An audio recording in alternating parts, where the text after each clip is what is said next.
महसूल विभागातील तहसीलदार हे पद अत्यंत जबाबदारीचे आणि आव्हानात्मक असते। अनेकदा कठोर निर्णय घेताना जनरोषाचा सामना करावा लागतो, मात्र कायद्याची अंमलबजावणी करणे हेच प्रशासनाचे मुख्य ध्येय असते।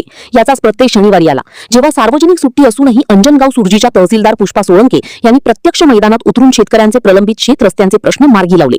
चिंचोली शिंगणे येथील एका शेतकऱ्यांनी इतर शेतकऱ्यांचा वहिवाटीचा रस्ता अडवला होता। हे प्रकरण न्यायालयात गेले होते। न्यायालयाच्या निर्णयाची अंमलबजावणी करण्यासाठी तहसीलदार पुष्पा सोळंके यांनी शनिवारी दुपारी 12 ते 4 या वेळेत खल्लार पोलीस स्टेशनच्या सहकार्याने मोठी कारवाई केली।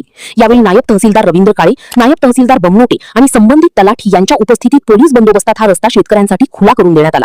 दुसरीकडे सोनगाव येथील एका शेतरस्त्याच्या वहिवाटीवरून 2 शेतकऱ्यांमध्ये दीर्घकाळापासून वाद सुरू होता। तहसीलदार सोळंके यांनी या प्रकरणात पुढाकार घेऊन दोन्ही बाजूंच्या तक्रारदारांशी सविस्तर चर्चा केली। कायदेशीर बाजू समजावून सांगत दोघांचीही समजूत काढली। त्यांच्या या मध्यस्थीमुळे दोन्ही शेतकऱ्यांनी सहमती दर्शवली आणि रस्ता मोकळा झाला। वाद मिटल्याने दोन्ही शेतकऱ्यांनी तहसीलदारांचे आभार मानले।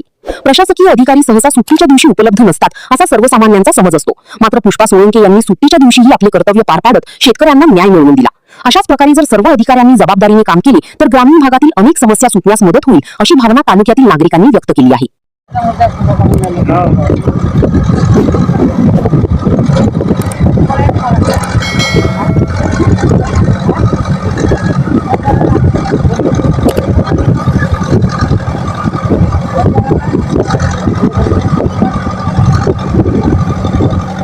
बर